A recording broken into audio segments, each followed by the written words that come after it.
नमस्कार दोस्तों, आज बात करने वाले हैं इनवॉइस रूल के चेंजेस के बारे में। यहाँ पे गवर्नमेंट ने टैक्स इनवॉइस रूल जो है रूल 46 के अंदर बदलाव कर दिया है, उसके बारे में बात करेंगे।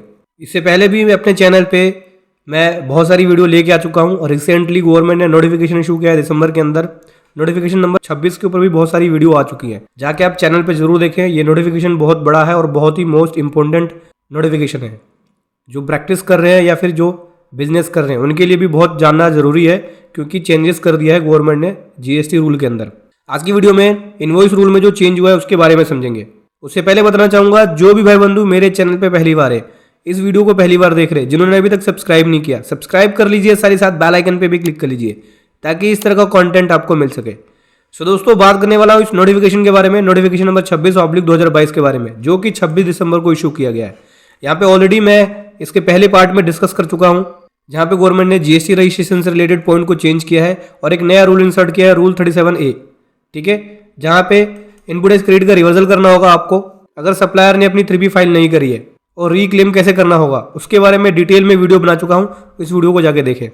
अभी 7 नंबर पॉइंट पे डिस्कस करेंगे, जहां पे गवर्नमेंट ने रूल 46 के अंदर बदलाव कर दिया है। यहाँ पे जो क्लोज एफ है, क्लोज एफ के बाद ये वाला प्रोवाइजो इंसर्ट किया जा रहा है। इसको डिटेल में समझते हैं।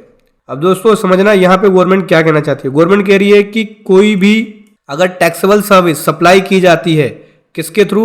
एक ई कॉमर्स ऑपरेटर के थ्रू। मतलब कि अगर आप ई कॉमर्स प्लेटफॉर्म के थ्रू सर्विस देते हैं, सर्विस में क्या क्या सर्विस हो गई?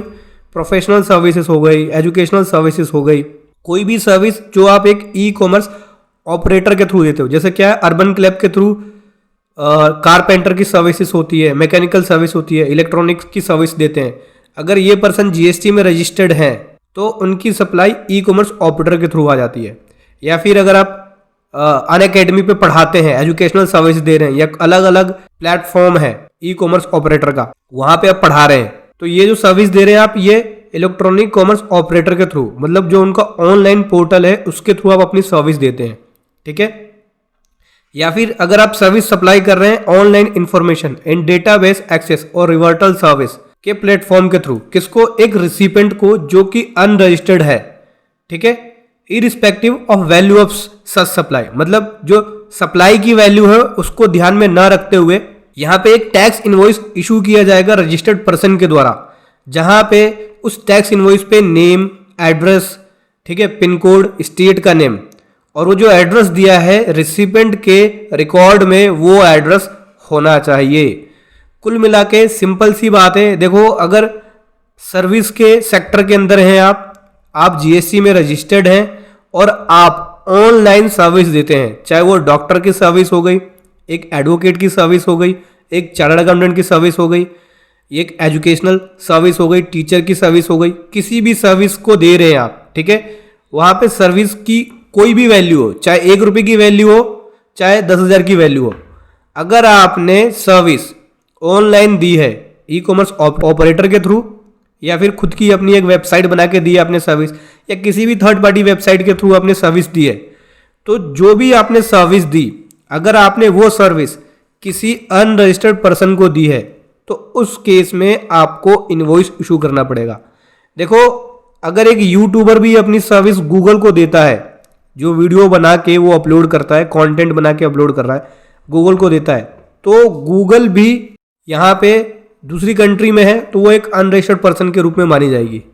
ठीक है, तो उस केस में भी आपको इनवॉइस इशू करना पड़ेगा। हालांकि मैंने इसके ऊपर एक प्रॉपर वीडियो बना रखा है कि कैसे अगर आपकी यूट्यूब इनकम होती है या यूट्यूब के थ्रू अपनी सर्विस दे रहे हैं या एडसेंस इनकम होती है, तो कैसे आपको इनवॉइसिंग करनी होती है और कैसे उसके ऊपर जीएसटी लगेगा, वो पूरी कंप्लीट वीडियो मैंने बता रखा है। अभी समझ लो कि आप अगर सर्विस दे रहे हैं, सर्विस के बिजनेस में है, खुद की वेबसाइट के थ्रू या किसी भी थर्ड पार्टी वेबसाइट के थ्रू, और आपने किसी अनरजिस्टर्ड पर्सन को सर्विस दिया है, तो आपको टैक्स इनवॉइस इशू करना पड़ेगा, जहां पे उस पर्सन का नेम, एड्रेस, उसका स्टेट, उसका पिन कोड, ठीक है, ये सब कुछ मेंशन करना होगा। और जो रिसिपेंट है जिसने सर्विस ली, उसके रिकॉर्ड में भी वो एड्रेस होना चाहिए जो एड्रेस आपने इनवॉइस पे मेंशन किया है। उसके बाद पॉइंट नंबर 8 में रूल 46A के बाद ये वाला प्रोवाइजो इंसर्ट किया गया है, जहाँ पे बताते हैं कि जो सैड सिंगल इनवॉइस होगा, जो सिंगल इनवॉइस होगा बिल ऑफ सप्लाई, उसके अंदर रूल 46 और 54 के अंदर जो डिटेल बताई है उसके हिसाब से वो डिटेल्स होनी चाहिए। खास नहीं है इसमें कुछ खास। तो दोस्तों इस वीडियो में बस इतना ही था। मिलते हैं अगली वीडियो में कुछ नए अपडेट के साथ। वीडियो कैसी लगी जरूर बताएं। Thank you so much. जय हिंद और वंदे मातरम।